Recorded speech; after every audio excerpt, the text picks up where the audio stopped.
Hola, buenas noches, ¿cómo están? ¿Me escuchan? Sí, sí, se escucha, profe. Hola, buenas noches. ¿Qué tal? Bueno, muchas gracias. Vamos a tener solamente una horita, vamos a tratar de aprovecharlo. Perdón por la demora en el inicio, pero bueno, estamos con una actividad ahí en el marco de la Jornada de Comercio Internacional que nos demoró un poquito. Bueno, entonces, la clase pasada, voy a compartir la pantalla.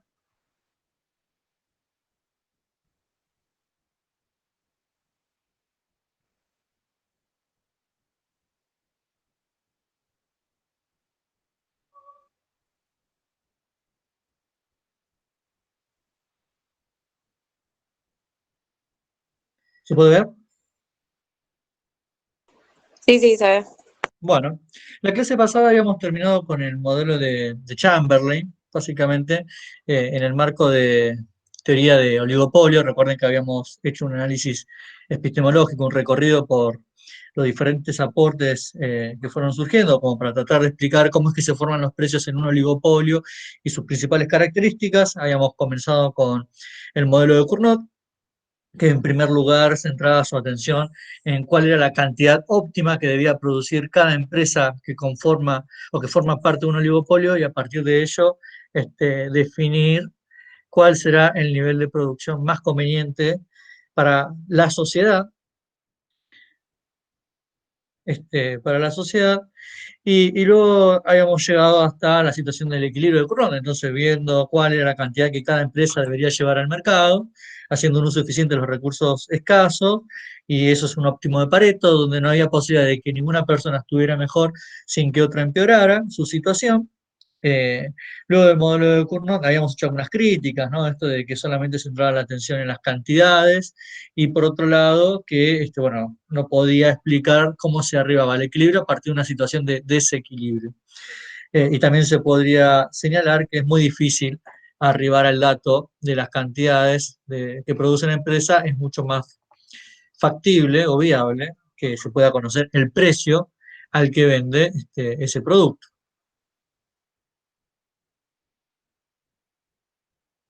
Luego del modelo de Cournot vimos el modelo de Edgeworth, donde básicamente, más allá de la explicación, habíamos llegado a la conclusión de que no tenía sentido que en situaciones de mercado de competencia imperfecta en general y en oligopolio en particular se dieran situaciones de guerra de precios porque eso atenta contra el margen de beneficio extraordinario. Y entonces quizás sería más conveniente buscar otro camino, otro mecanismo, suponiendo que no hay posibilidad para la colusión, ¿no? Entendiendo la colusión como la posibilidad de acordar entre las diferentes empresas que forman parte de la estructura de mercado. Eh, y también otra conclusión que sacamos del modelo de Edgeworth es que es muy difícil, frente a situaciones de guerra de precios, lograr una estabilidad de precio. El precio queda sin definirse bajo estas circunstancias. Y es así como nosotros luego pasamos o centramos la atención a la mirada de eh, la teoría del oligopolio que propone Chamberlain, donde de alguna manera también con esta dinámica de ver cómo se fijaban los precios, una primera empresa suponiendo que operaba como monopolio, y luego con la intervención de una segunda empresa que a la hora de fijar el nivel de producción que le permitiera maximizar sus beneficios y con ello el precio, encontraba que su cuota de mercado se veía reducida por la participación de la empresa que inicialmente había fijado precios como un monopolio. Esto daba lugar a la posibilidad de que la segunda empresa estableciera un precio más bajo que le permitiera maximizar sus beneficios. ¿Sí? En esta gráfica nosotros habíamos explicado la clase pasada que la línea roja es la recta de ingreso marginal, que tiene la misma ordenada al origen y el doble de pendiente negativa que la recta de ingreso medio. En esta gráfica, la recta de ingreso medio de la empresa 1 y la empresa 2 son las rectas negras, ¿sí? Y lo que tenemos es que el eje de abscisa representa la estructura de costos marginales de estas empresas que son constantes e igual a cero. Con lo cual, el nivel de producción donde maximizan beneficios es ahí donde la curva roja toca, ¿sí? Al eje de abscisa en ambos casos. Y así se definen el precio de la empresa 1 y el precio de la empresa 2. Bueno, hasta acá tenemos una situación de guerra de precios como la que vimos en competencia monopolista, como la que señala Edgeworth, eh, Y lo que se plantea acá es un camino alternativo. Pensar en qué pasaría si la empresa número uno, en vez de volver a una situación de guerra de precios, replicar la acción de la empresa número dos, en realidad lo que hiciera es eh, mantenerse, ¿sí?, en cuanto a las cantidades producidas, lo que ello significaría que la empresa número dos incrementaría sus ventas porque está ofreciendo su producto a un precio más bajo, y como resultado del incremento de sus ventas, entonces eh, se viera eh, llevado o estimulado o tentado a hacer uso de la variable de ajuste, la variable de ajuste precio, es decir, frente a un incremento de las ventas, es racional pensar, es lógico pensar que una empresa lo que puede hacer es incrementar el precio, sin la posibilidad de diálogo alguno entre la empresa uno y la empresa 2. Entonces, si la empresa número 2 sube sus precios porque le aumenta la demanda, porque la empresa número uno no fue a una guerra de precios ni modificó las cantidades producidas, eso va a generar que el precio 2 se eleve hasta el precio uno, ¿sí?, hasta una situación de precio de monopolio.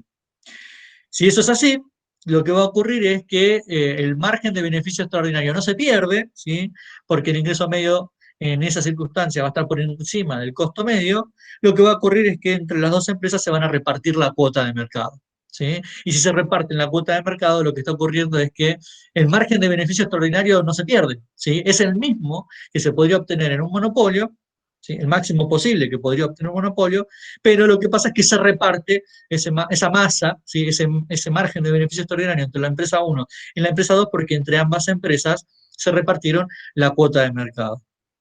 Y básicamente acá habíamos terminado la clase pasada, ¿sí? El mismo precio, pero en una cuota de mercado intermedio donde ambas empresas se reparten la masa de beneficio extraordinario generado en esta estructura de mercado. Otra cosa que se puede ver es el modelo de demanda quebrada de Sweezy, ¿sí?, donde básicamente lo que tenemos acá es un modelo que trata de explicar por qué es que en estructuras de mercado oligopólicas el precio tiende a permanecer estable, inclusive con el transcurrir, con el pasar del tiempo. Se observa ahí en esta demanda quebrada, básicamente la demanda negra, ¿sí?, la línea negra, que fíjense que tiene dos inclinaciones, tiene dos pendientes.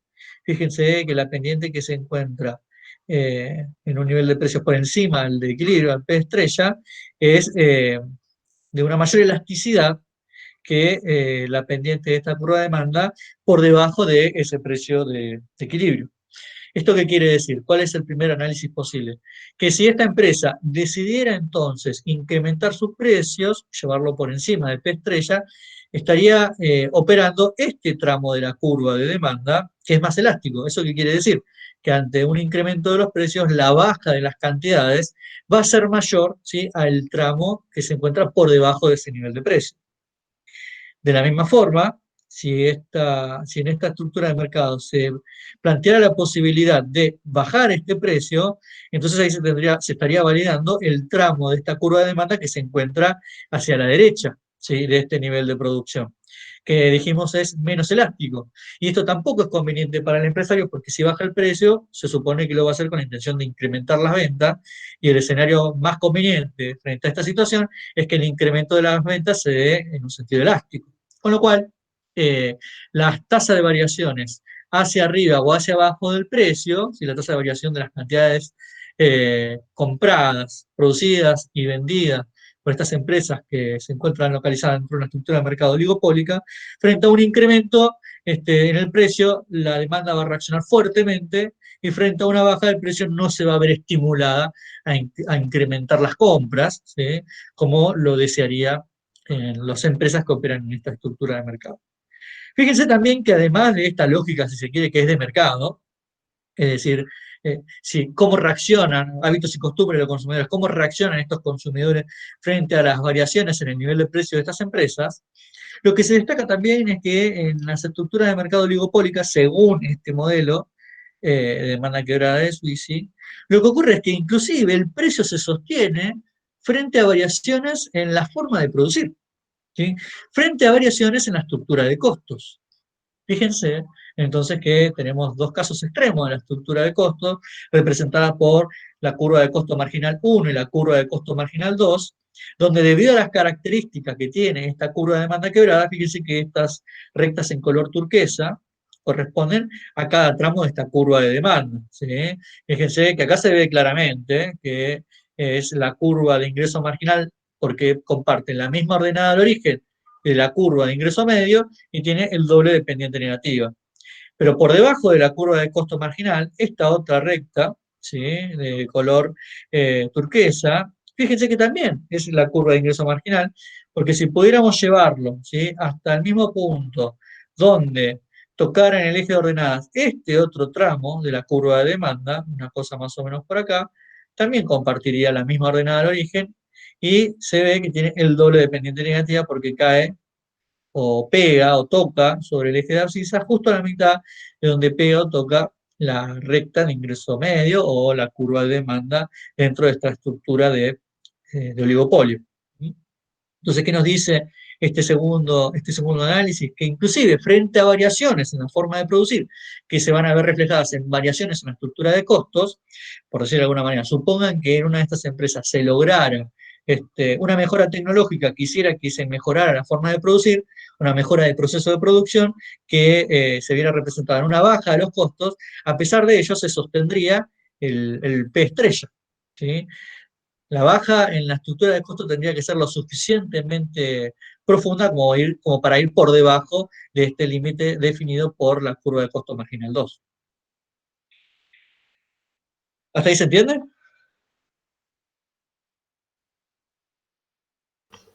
Sí, profe. ¿No hay dudas, consultas? ¿Nada?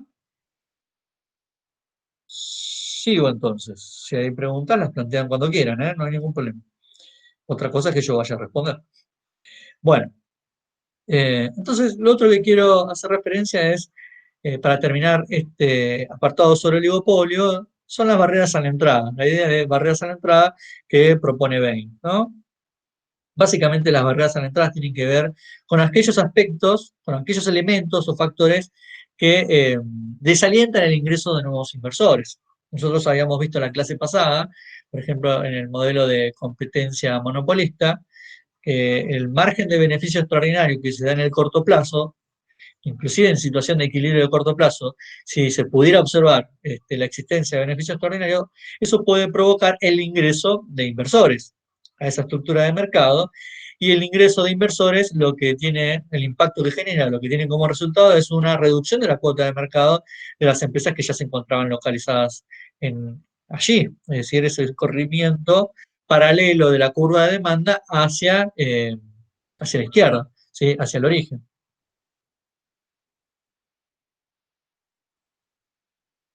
Bueno, entonces lo que plantea Ben es cuáles serían aquellos elementos que impedirían, más allá de la existencia de beneficio extraordinario, el ingreso de nuevos jugadores a esta estructura. Eso se puede resumir con esta diapositiva, ¿sí?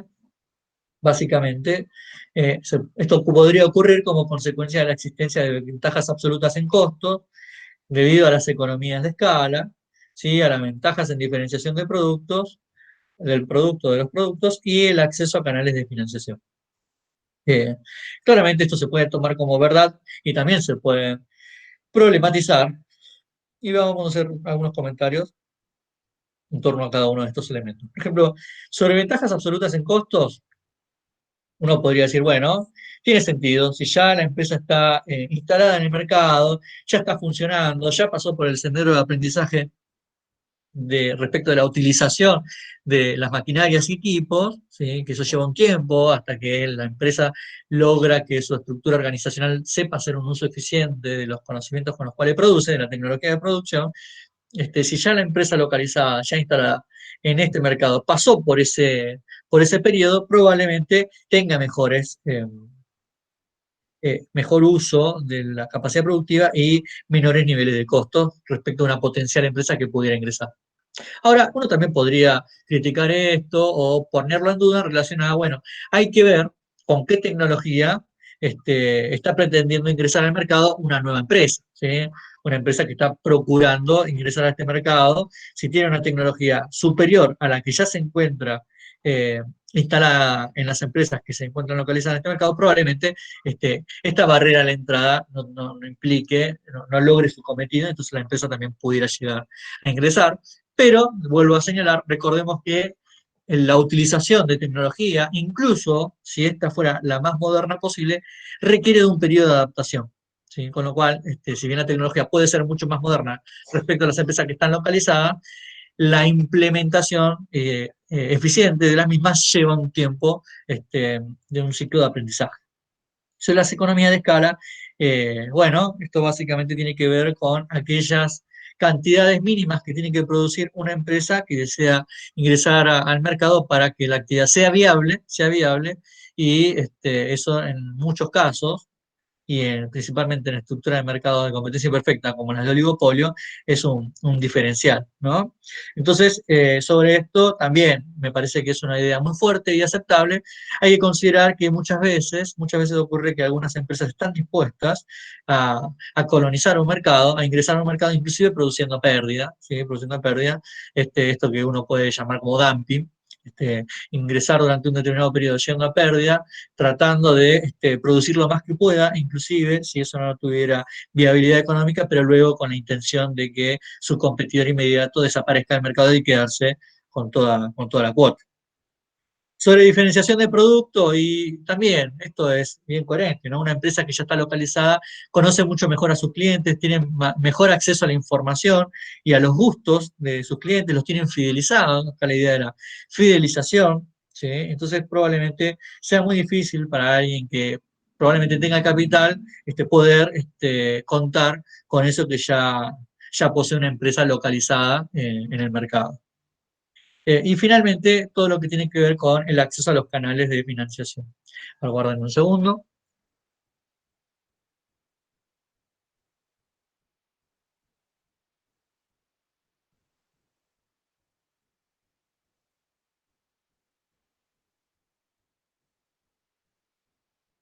Listo.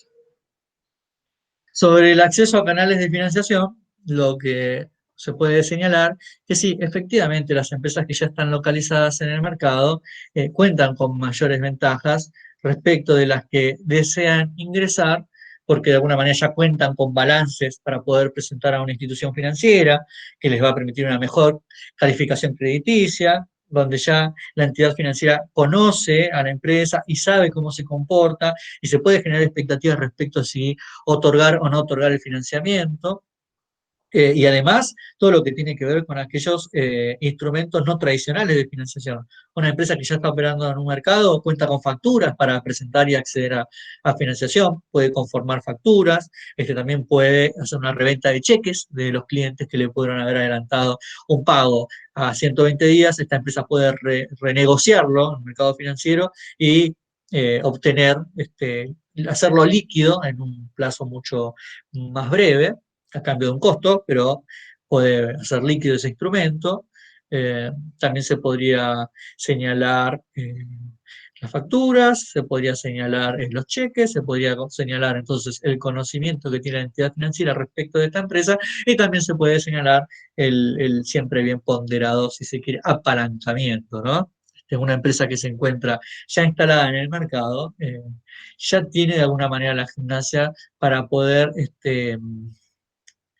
escalonar o poner en orden el circuito los cobros que hacen de sus clientes y los pagos que efectivamente realizan a sus proveedores. Esto es, al principio quizás es muy complicado, ¿sí? Y uno siente el costo financiero de tener que reducir lo más posible los tiempos entre uno y otro, los tiempos de cobro y pago, pero luego de sorteados los primeros periodos, eso se ajusta.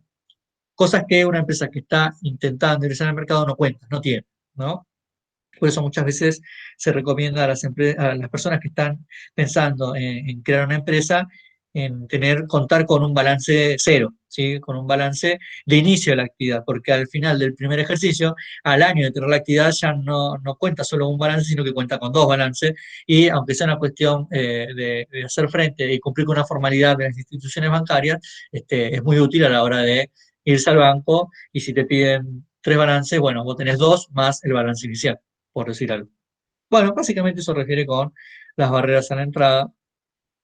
Vamos a saltear todo esto que no lo vamos a ver. Nuestra bibliografía básicamente lo conceptual de las barreras a la entrada.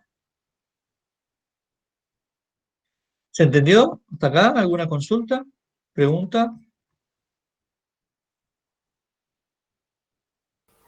No, está perfecto. Gracias, buen resto. Una consulta, profe. Dale. ¿Cómo le va? Buenas noches. ¿Cómo estás, Pamela? Bien, profe. Con respecto a lo que dijo de la tecnología de punta, cuando una empresa incorpora, ¿no?, nuevas tecnologías, ¿puede llegar esta empresa también a producir a pérdida hasta que se acostumbra, o sea, hasta que conoce de la tecnología que dispone y logra el producto eficiente y la eficiencia de esa tecnología nueva? ¿Puede llegar a producir a pérdida en primera instancia? Estamos hablando de la empresa que está ingresando, ¿no? Sí. Bueno, en principio, sí, bajo todos los puntos de vista. A pérdida. Primero deberíamos hablar de la pérdida de margen de beneficio potencial. ¿Sí? Claro. La empresa cuando está ingresando no está haciendo un uso eficiente de ese conocimiento, con lo cual sí, está ganando menos de lo que podría ganar. Ok. Pero eso no es, si bien es consciente, es algo sobre lo cual no se puede hacer nada. ¿Está bien? Pero está por fuera de la capacidad de acción de la empresa y de la organización.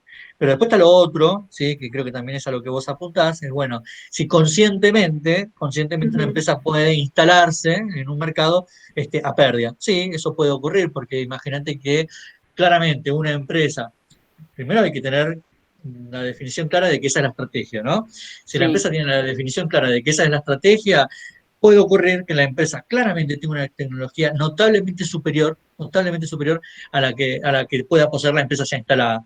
¿Sí? Y ahí quizás lo que habría que analizar es el tamaño del mercado.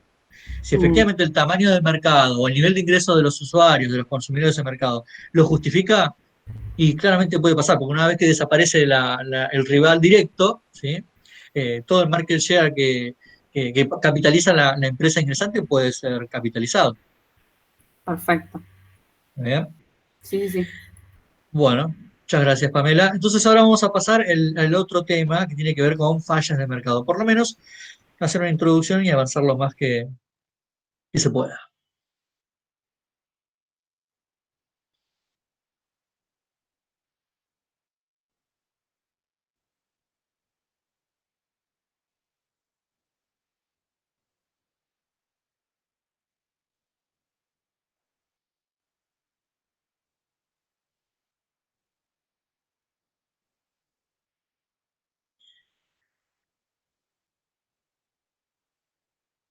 Bueno, ¿se puede ver? Sí. Genial, muchas gracias. Bueno, fallas de mercado. Básicamente son tres los conceptos que se refieren en la mayoría de los casos cuando se habla de fallas de mercado. ¿Por qué fallas de mercado? Y en primer lugar porque no se dan los supuestos que hemos planteado cuando vimos la teoría del rematador walrasiano, ¿sí? De mercado de competencia perfecta. Y bueno, entonces ahí la teoría trata de identificar por qué no se dan esos supuestos y a ese conjunto de elementos lo llamamos falla de mercado. Nosotros vamos a ver tres, ¿sí? De esos conceptos, que son las externalidades, los costos de transacción y los bienes públicos. ¿Sí? El equilibrio de mercado neoclásico ya lo vimos, el gráfico de tijeras de Marshall, donde tenemos una curva de oferta y una demanda, y definido el precio de mercado, el resto de las empresas y los consumidores tienen que aceptar eh, producir y vender a ese precio o comprar a ese mismo precio.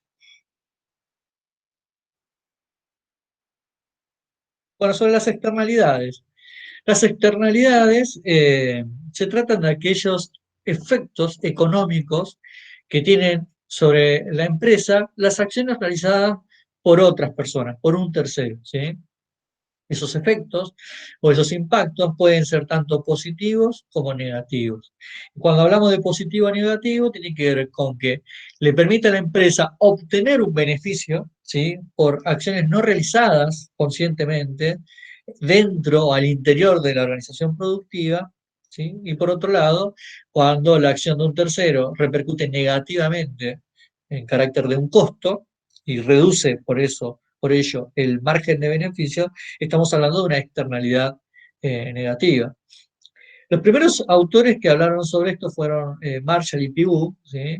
Y habitualmente depende del enfoque en el que te pares o de los autores que leas, eh, hay ahora una revalorización respecto a los aportes de estos autores en relación a todo lo que tiene que ver con los distritos industriales, parques industriales y esas cosas que ya vimos cuando vimos el caso de estudio del CIPAP, del Almirante Brown, por un lado, y por otro lado también la perspectiva más ortodoxa, lo que señalaron estos autores, que bueno, la existencia de empresas que producen con rendimientos crecientes de los factores productivos, ¿sí? De alguna manera era más deseable que aquellas actividades que tuvieran rendimientos decrecientes o con rendimientos decrecientes a escala o crecientes a escala, ¿sí? Dicho en términos de lo que acabamos de ver, Marshall y Pigou consideran que si tenemos una empresa que produce con rendimientos crecientes de sus factores productivos, van a hacer un uso más eficiente de los recursos escasos en relación a una empresa que produce con rendimientos decrecientes. ¿Se entiende, no? Me parece que tiene sentido.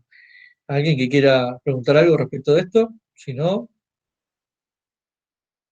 Profesor, ¿y por qué se daría una empresa sí puede hacerlo con rendimientos crecientes y la otra decrecientes? ¿Es lógico eso o no? y lo que pasa es que me parece que tanto en Marshall como en Pigou lo que vieron es la realidad de cómo es que producen las empresas. La idea de los rendimientos decrecientes de los factores productivos es es lo menos real, es lo menos probable que uno puede encontrar en una empresa. Digo, ustedes trabajan. ¿Ustedes qué creen? ¿Cómo trabajan en sus empresas? ¿Con rendimientos crecientes o con rendimientos decrecientes habitualmente? Ah, con rendimiento decreciente. ¿Por rendimientos decrecientes, decís vos? Sí, yo creo que sí. ¿Y a qué entendemos por rendimiento decreciente? En realidad, ahí lo que yo veo muchas veces, en realidad por una cuestión de, por ejemplo, los saltos de producción. Cuando vos tenés que incorporar una máquina más, digamos que el rendimiento sería creciente hasta que hasta que llegás a tu capacidad máxima. ¿O no? Sí, Eso es eso es lo que yo veo. O sea que ahí sería creciente. Pero cuando incorporás una máquina más ya te decrece está bien, puede ser. hasta volver al máximo. Sí, bueno, hay que A eso se considerar, refiere. ¿cómo? ¿Lo No sé último si dijiste? a eso se refiere, digo. Sí, está bien, digo, está bien. El punto es que uno puede pensar que hay actividades capital intensiva o trabajo intensiva, ¿no? Eso quiere decir, ¿cuál de los dos factores predomina dentro de la estructura productiva de la empresa? Creo que tu caso ajusta quizás en situaciones de actividades capital intensiva, ¿sí? Pero a mí me parece que lo que ocurre dentro del mundo del trabajo en general es que por lo general la fuerza de trabajo es maleable, ¿no? Es lo más flexible y muchas veces te dicen que que tu horario laboral es de 9 horas y tenés una hora disponible para el almuerzo.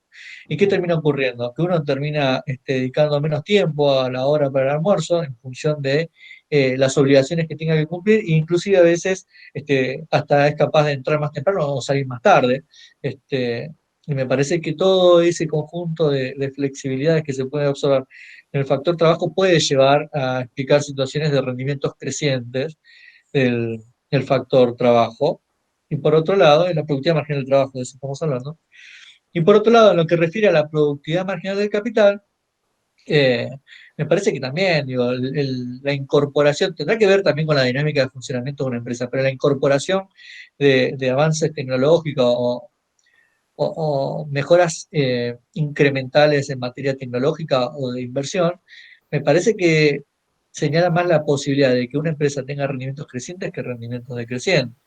Eh, pero bueno, nada, en tal caso, en última instancia, son puntos de vista, pero lo que señala Marshall y Pigou es que existen empresas con la posibilidad de producir con rendimientos crecientes de los factores productivos. ¿Y eso qué quiere decir? Que con la misma cantidad de recursos, capital y trabajo, vos podés producir mucho más que otra empresa.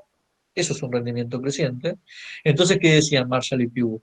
Estos autores decían, bueno, si hay empresas que hacen un mejor uso de los factores productivos, y pueden producir más de lo que otras empresas pueden hacer con la misma disposición y distribución de esos factores, y bueno, a esas empresas hay que subsidiarlas y hay que cobrarle un impuesto a aquellas otras que son menos eficientes en términos relativos. ¿Sí? Ok, gracias. ¿Está bien? Entonces, lo que les decía, ¿no? Básicamente, también se puede señalar que esta idea de incorporar la noción de rendimientos decrecientes es para que la teoría del rematador walrasiano ajuste, tenga sentido. Si no levanta la idea de los rendimientos decrecientes y la teoría del rematador walrasiano no tiene aplicación. Pero básicamente ahí tenemos la idea. A ver, puedo decir dos ejemplos de externalidades positivas y negativas. Externalidades positivas, lo que veíamos en el caso del CIPAP. Cuando hay un montón de empresas localizadas de manera muy cercana, geográficamente concentrado, eso puede permitir la circulación entre una empresa y otra dentro del mismo sector de mano de obra calificada, más calificada respecto de algunas otras empresas que operan con mayor grado de aislamiento, la presencia de proveedores que inclusive van a buscar clientes al mismo distrito industrial, cuando en el caso de las empresas que se encuentran con mayor grado de aislamiento, probablemente tengan que ir a buscar los proveedores, eh, reducción de los costos de traslado, el beneficio que surge a partir de la infraestructura industrial donde se encuentran localizadas las empresas y un montón de otras cosas más que se podrían mencionar. Respecto de externalidades negativas, y el ejemplo ahí que tradicionalmente se menciona en toda la bibliografía tiene que ver con la contaminación, ¿no? ¿Cuál es el impacto negativo que tiene la contaminación sobre el entorno? ¿Sí? La contaminación que puede realizar alguna empresa, alguna actividad productiva. Y esa contaminación puede ser entendida en términos sociales, ¿sí? El impacto negativo sobre la sociedad, sobre las personas en general, los consumidores en particular, pero también el impacto negativo que puede tener sobre otra empresa esa contaminación. ¿Sí? Para los que son de Verazategui, hay una esquina ahí en 14 y Dardo Rocha, donde hay una empresa que produce pinturas y los insumos con los que producen esas pinturas son muy volátiles. Ustedes verán que todo alrededor de la manzana de esa, donde está localizada esa empresa, genera un perjuicio claramente al resto de las empresas localizadas, porque se mancha todo con ese insumo, ¿no? Y eso implica tener que incurrir con gastos adicionales, que claramente si tienes mayores gastos respecto a otra empresa que está localizada en otro lado y no tiene ese perjuicio, tu margen de beneficio es inferior respecto de esa otra empresa. Bueno, sobre las externalidades, ¿qué es lo que ocurre? Que muchas veces las externalidades positivas son menos de las que a uno le gustaría encontrar, y las externalidades negativas son las que abundan, ¿no? Y algunos ejemplos sobre externalidades de actualidad, ¿no? Las externalidades negativas, por ejemplo, con aquellas personas que quizás no respetan las cuestiones relacionadas con el distanciamiento, no usan barbijo y demás, y te afectan negativamente a vos que quizás respetes todas esas normas. Y sobre la contaminación ya lo hemos señalado.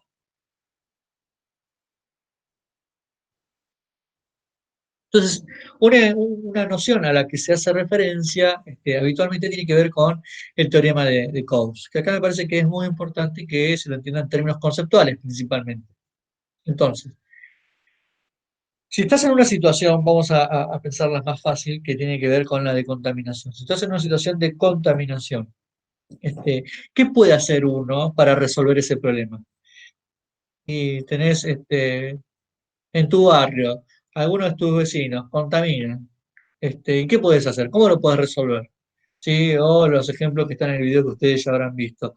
Si algún vecino tuyo tiene un árbol muy cercano a tu medianera, que vos sentís que hace que el fondo de tu casa, el jardín de tu casa se ensucie mucho más que si ese árbol no estuviera, si te perjudica porque te tapa la luz del sol. ¿Qué se puede hacer ahí? ¿Sí? ¿Te puedes ir y quejar? ¿Cómo te puedes quejar? Y uno lo que tiene que decir es que la posibilidad para poder resolver el problema es que las reglas se encuentren claras. Si vos tenés una norma a partir de la cual vos pudieras recurrir para definir cuáles son los derechos y responsabilidades de cada una de las partes, muy probablemente se pueda llegar a un acuerdo. ¿Sí? Entonces ahí lo que señala, y un acuerdo que sea el más óptimo, ¿no? El más eficiente posible.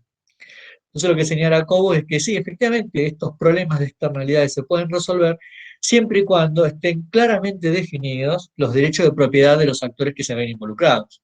en esa problemática. ¿Sí? Y esto lo podemos ver aplicado en un caso donde, por ejemplo, dos sectores, dos empresas localizadas de manera próxima, en este caso una industria y una empresa turística, donde la industria tira sus desechos al río y la empresa turística se ve perjudicada, entonces por esa contaminación, podría verse de qué manera se podría resolver esta situación frente a diferentes posibilidades, frente a diferentes supuestos. Si efectivamente entonces la empresa turística tiene un beneficio, ¿sí?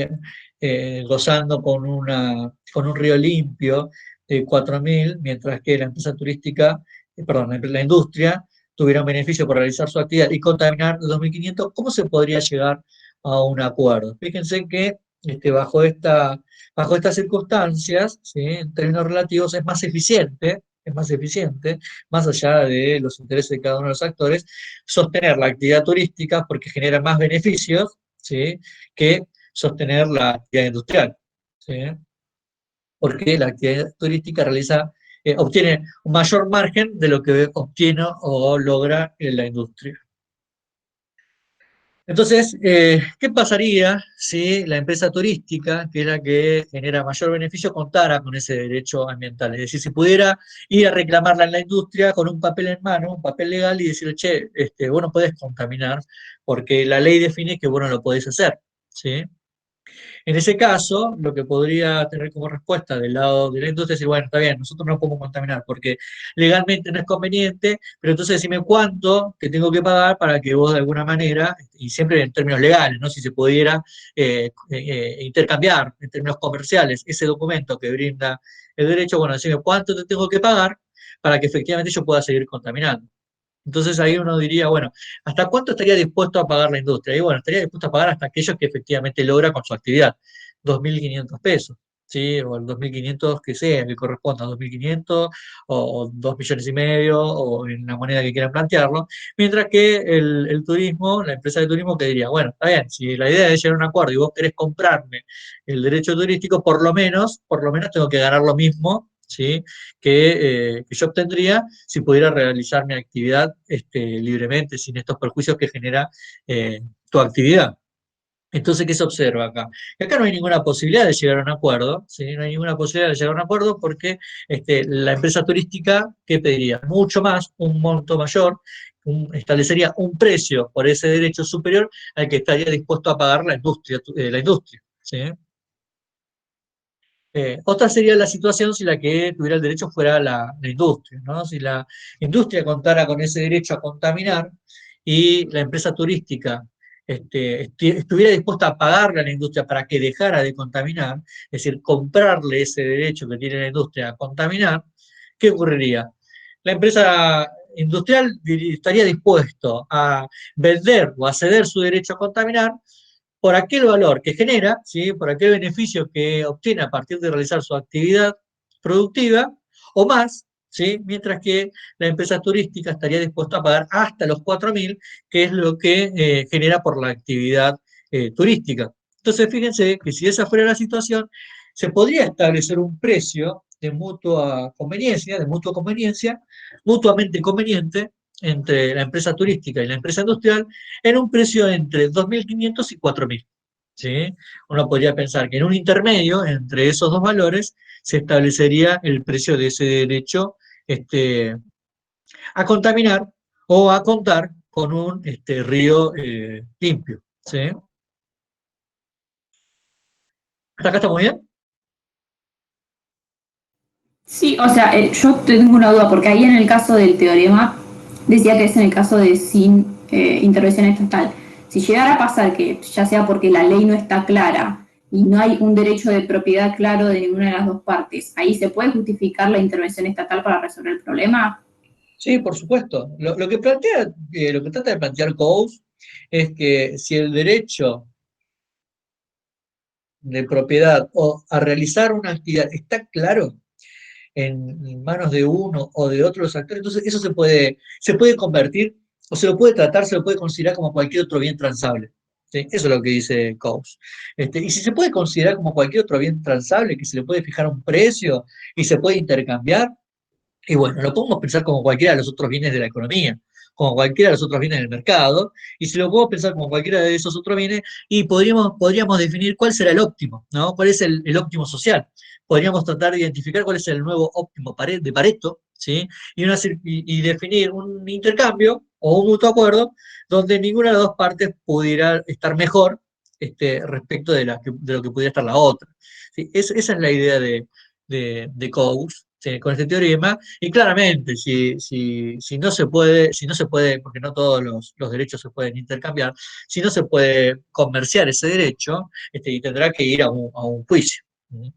Pero el juicio es una definición jurídica, o si se quiere, con intervención total en términos políticos, que un economista te podría señalar que no es, o cualquiera de las partes te podría señalar que no es óptimo, ¿no? En el sentido de Pareto. ¿Entiendes? Sí, gracias. O sea, vos lo que estás planteando es coherente, lo que vemos nosotros en el día a día. Bueno, se tendrá que ir a un juicio si no está definido. Eso está claro, ¿está bien? Pero lo que plantea el autor acá es, bueno, si se pudiera resolver esto en términos comerciales, también se podría establecer un óptimo.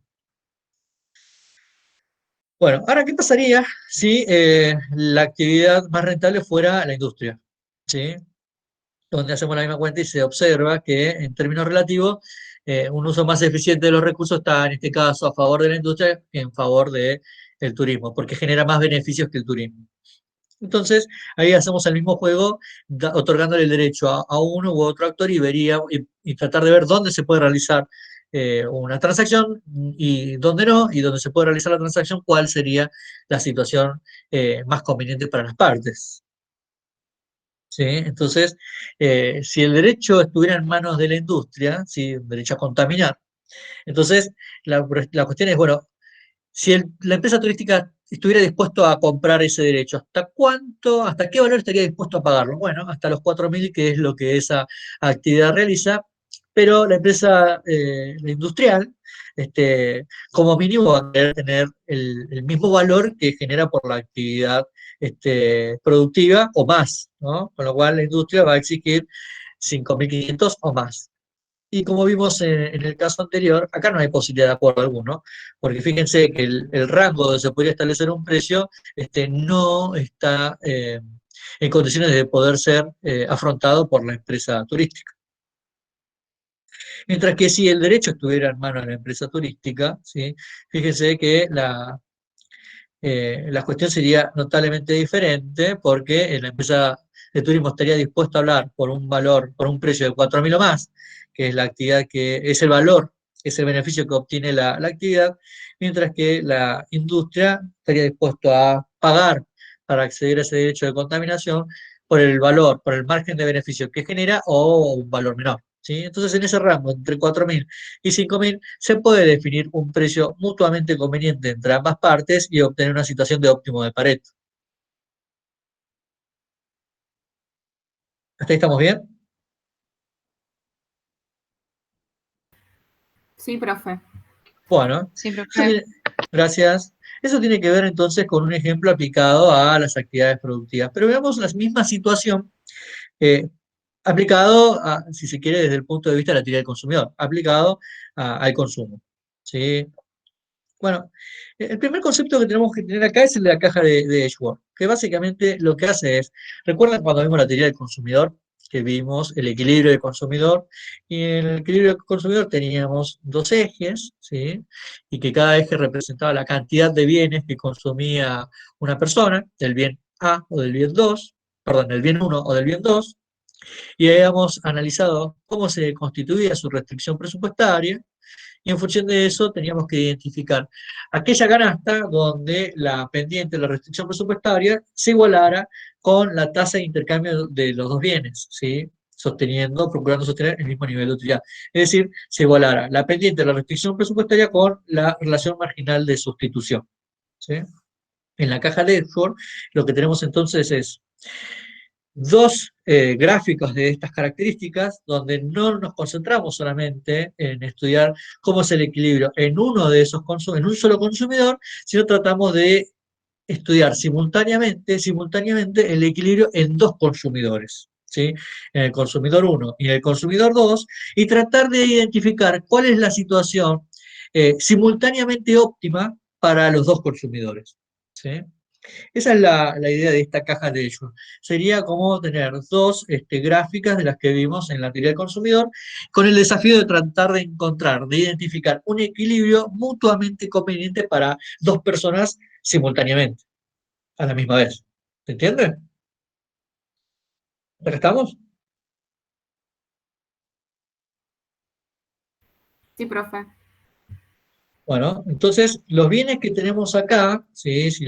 Para desarrollarlo primero desde el punto de vista de la persona 1 o la persona A, lo que tenemos es en el eje de ordenada humo, ¿sí? Suponiendo que estamos hablando eh, del bien fumar, ¿no? De la satisfacción que le brinda a una persona fumar un cigarrillo y lo que hace ahí es consumir humo, ¿sí?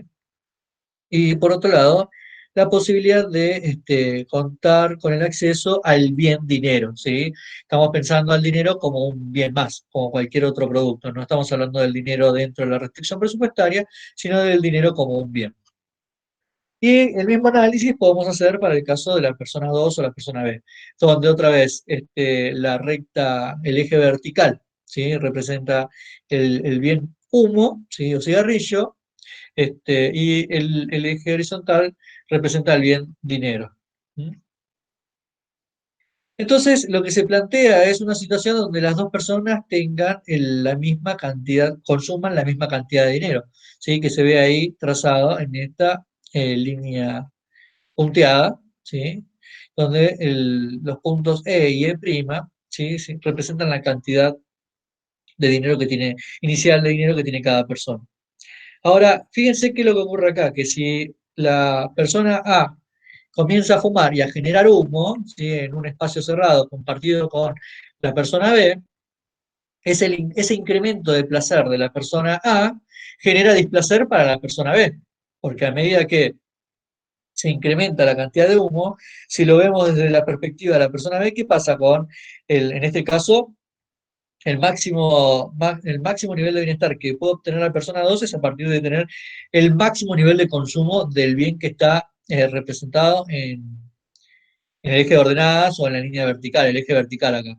Pero claramente, ¿sí? Lo que estamos suponiendo que la persona está haciendo es aumentar el consumo de cigarrillo o el consumo de humo, simultáneamente lo que está, o otra forma de entender esto es que lo que está pasando es que se está reduciendo la cantidad de aire puro, ¿sí?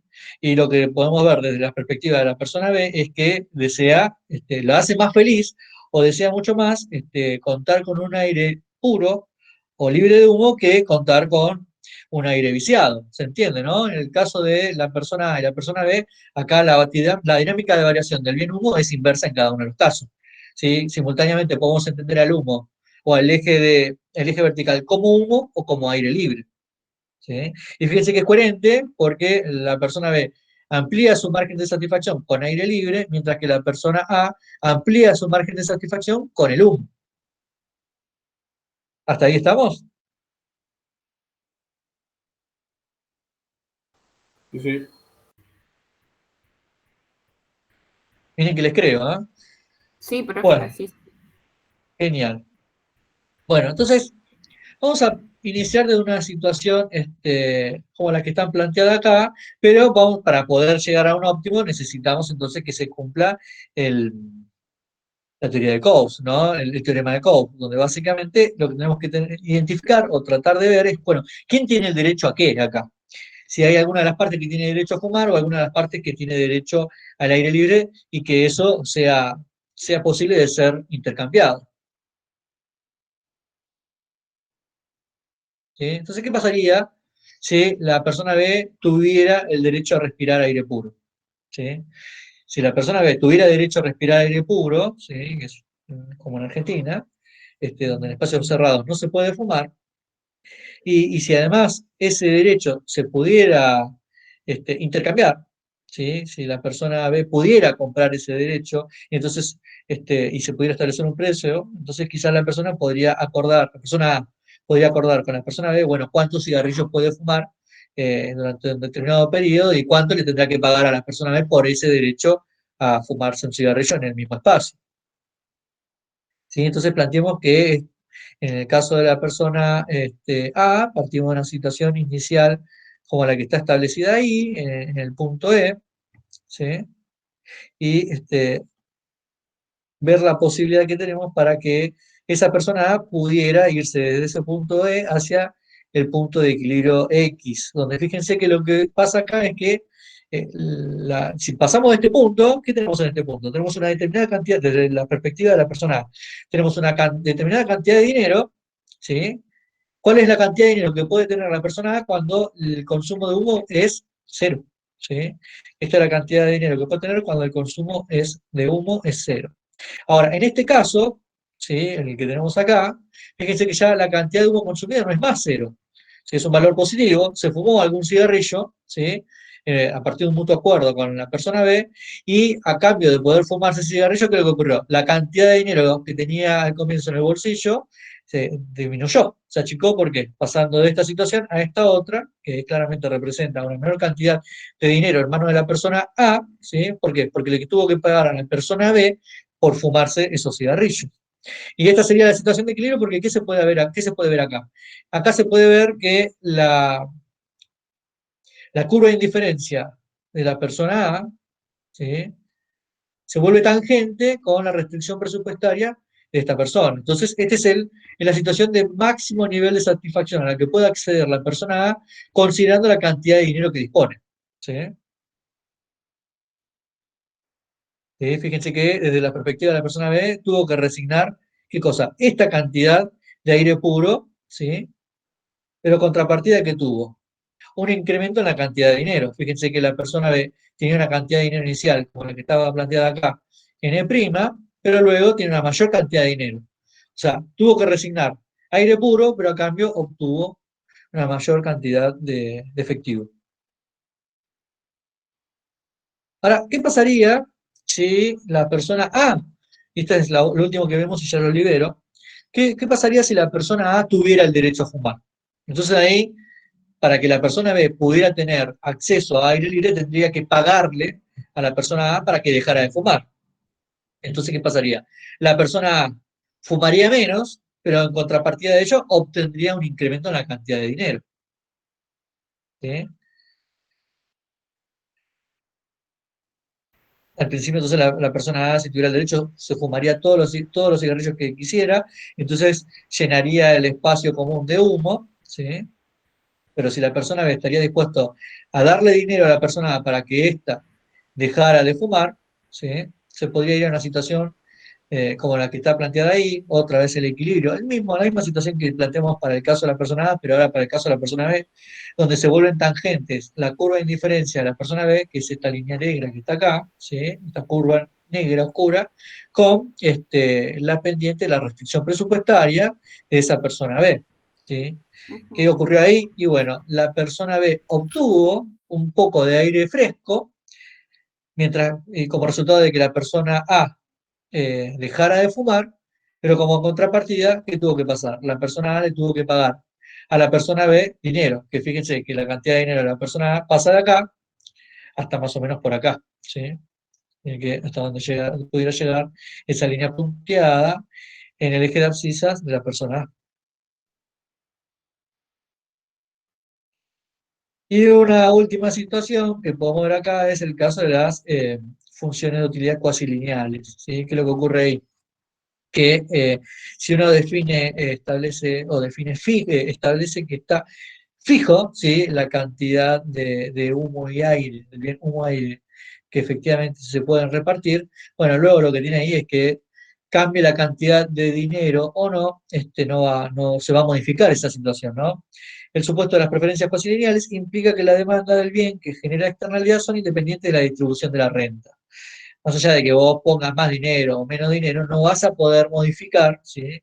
Si esto fuera así, la cantidad de humo que vas a tener en la habitación, suponiendo que te perjudica el aire viciado, ¿no?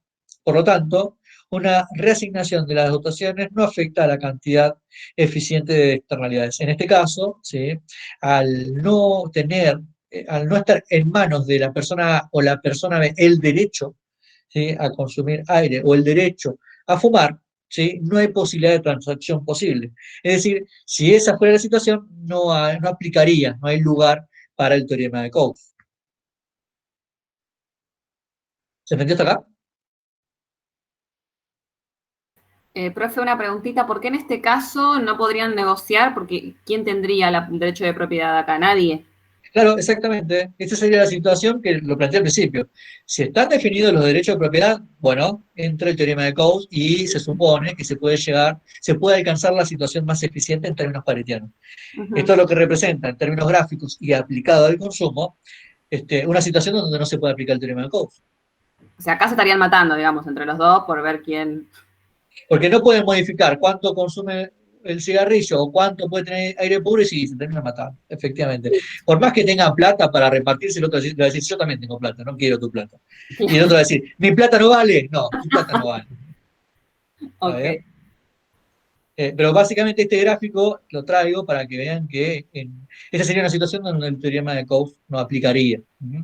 Es bastante controvertido la idea del teorema de Coase, ¿no? Digo, uno estaría dispuesto a ceder aire libre o a ceder agua potable. Además, porque supone que todo es negociable, o sea, hablando de contaminación y hablando de, no sé, derechos humanos, lo que se te ocurra, o sea, que todo es negociable, es muy perturbador pensarlo así. Pero sin embargo, te Sí, puedo sé qué pasa. asegurar que tiene fuerte influencia esto en el mundo de los negocios. Porque uno diría, bueno, está bien, contaminame un poquito el agua, pero si me subsidias. Y lo gracioso, ¿no? Con eso que vos me estás dando me compro spray. Bueno, Bueno, hubo un caso muy importante hace muchos años atrás, bueno, usted, profe, lo debe saber, hay una película hecha sobre eso, bueno, Johnson Johnson es una empresa que tuvo que pagar millones y millones de dólares porque efectivamente contaminó y mató personas durante mucho tiempo y había un arreglo con el Estado y demás, y lo tenían como, si bien hubo fraude en informes y demás, les dejaban ensuciar la tierra o lo que sea, contaminar hasta cierto porcentaje. O sea, se pagaba un precio por eso. Contaminar, como vos dijiste, contaminar, pero me pagás tanto o vale tanto, hasta cierto porcentaje.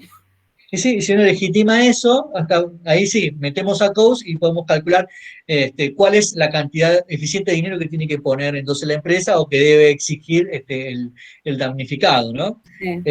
También hay películas sobre tabacaleras y todos estos casos Sí. de empresas o de actividades que perjudican a la sociedad. Eh, bueno, básicamente hasta ahí llegaría hoy sobre este tema. Y el viernes que viene terminamos de verlo, ¿sí? Yo insisto con esto, les pido que vean el video. No le tengan miedo a toda esta parte, para decirlo con claridad y tratar de que puedan dormir tranquilos, porque después costo de transacción y bienes públicos no es tan complejo, pero uno ve las ecuaciones acá y se asusta, ¿no? Básicamente, la idea es tratar de entenderlo en términos conceptuales, donde van a ver que se observa lo mismo que vimos en la teoría del productor, porque ese sería el caso para la teoría del consumidor. ¿Sí?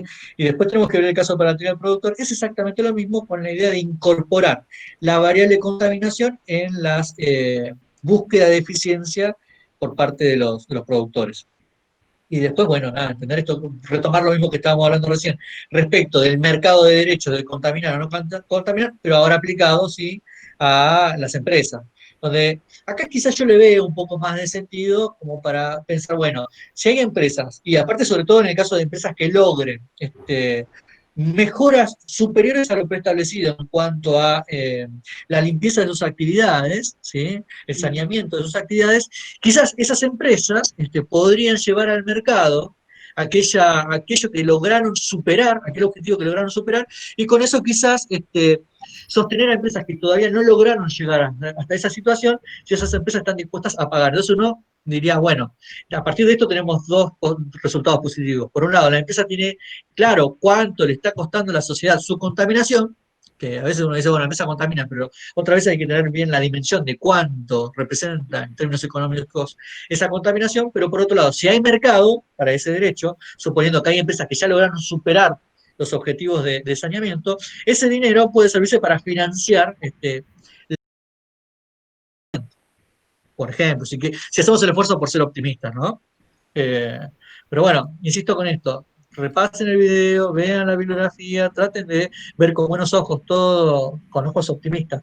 Estas ecuaciones que no son para nada complejas, lo que le vamos a pedir nosotros es que lo piensen en términos conceptuales. La clase que viene terminamos de ver costo de transacción, falla de mercado y una última clase que estoy subiendo ahora sobre, que es también muy sencillo, pero me parece que es algo que por lo menos lo tenemos que ver en la asignatura, que tiene que ver con cambio tecnológico, ¿sí? Ver un poquito, bueno, cuáles son los elementos, inversiones en innovación y desarrollo o modernización tecnológica en las empresas. ¿Está bien?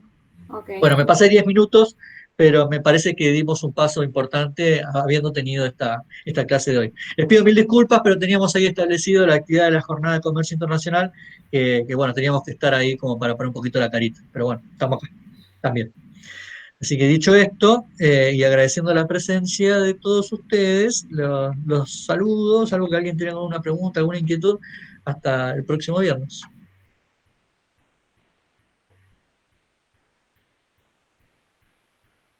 Hasta que se saluden por lo menos, che. Buenas noches, profe.